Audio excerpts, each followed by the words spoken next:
an ego is not the same thing as a particular living organism. For my philosophy, the particular living organism, which is inseparable from a particular environment, that is to say, from the universe as centered here and now, is something real. It isn't a thing. I call it a feature of the universe. But what we call our ego is something abstract, which is to say, it has the same order and kind of reality as an hour, or an inch, or a pound, or a line of longitude. It is for purposes of discussion. It is for convenience. In other words, it is a social convention that we have what is called an ego. But the fallacy that all of us make is that we treat it as if it were a physical organ, as if it were real in that sense, when in fact it is composed, on the one hand, of our image of ourselves. That is our idea of ourselves, as when we say to somebody, you must improve your image.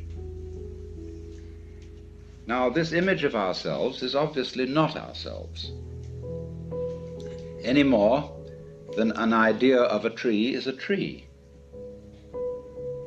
any more than you can get wet in the word water. And to go on with, our image of ourselves is extremely inaccurate and incomplete.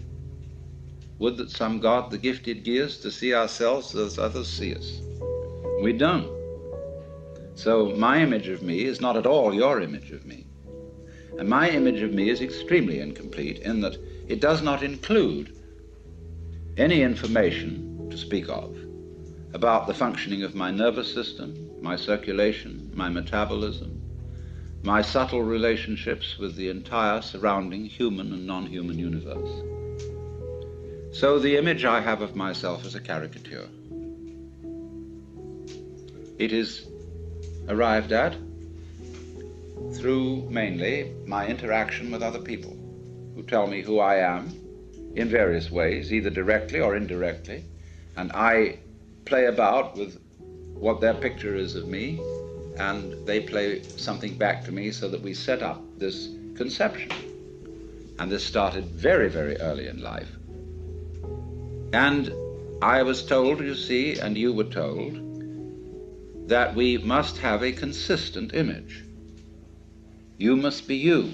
You have to find your identity in terms of image. And this is an awful red herring.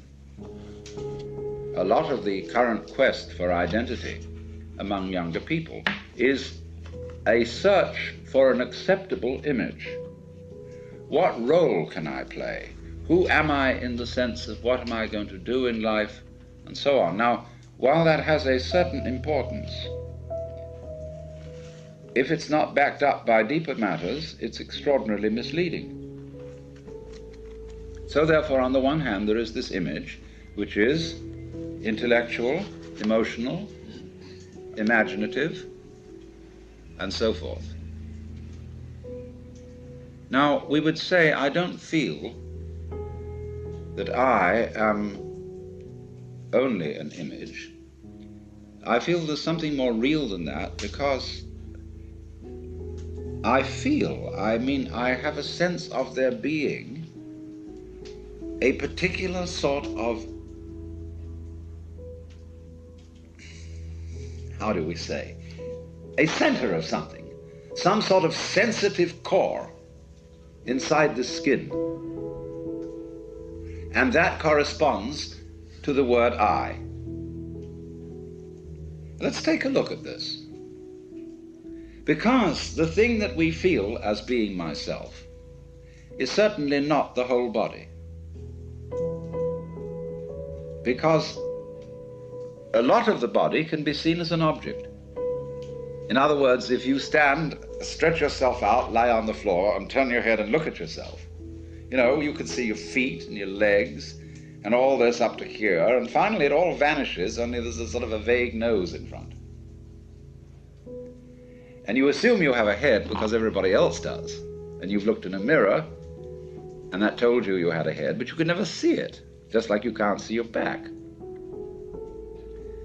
So you tend to put your ego on the side of the unseen part of the body, the part you can't get at, because that seems to be where it all comes from, and you feel it. But what is it that we feel? Because if I see clearly, and my eyes are in functioning order, the eyes certainly are not conscious of themselves. There are no spots in front of them, no defects, in other words, in the lens or in the retina or in the optic nerves that give hallucinations.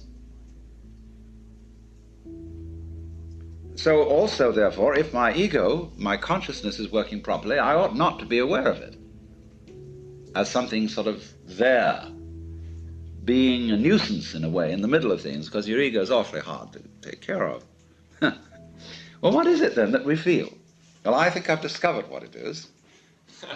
It's a chronic, habitual sense of muscular strain, which we were taught in the whole process of doing spontaneous things to order. When you're taking off in a jet plane, and the thing has gone rather further down the runway than you think it should have without getting up in the air, you start pulling at your seatbelt. Get this thing off the ground. Perfectly useless. So in the same way, when our community tells us, look carefully, now listen, pay attention, we start using muscular strains around our eyes, ears, jaws, hands, to try to use our muscles to make our nerves work, which is, of course, futile. And in fact, it gets in the way of the functioning of the nerves. Try to concentrate. And then when we try to control our emotions, we hold our breath, pull our stomachs in, or tighten our rectal muscles to hold ourselves together. Now pull yourself together! Immediately, what are you to do? What does a child understand by that? He does it muscularly, pulls himself together. It's just useless. So everybody chronically pulls themselves together, so that it's so funny if you get a person to just lie on the floor and relax. But there's the floor under you, as firm as can be, holding you up. Nevertheless, you will detect that the person is making all sorts of tensions, lest he should suddenly turn into a nasty jello on the floor. So that chronic tension, which in Sanskrit is called sankocha, which means contraction, is the root of what we call the feeling of the ego. So that, in other words, this feeling of tightness is the physical referent for the psychological image of ourselves. So that we get the ego as the marriage of an illusion to a futility. Even though the idea of an I with a name, with a being, is naturally useful for social communication, provided we know what we're doing and take it for what it is. But we are so hung up on this concept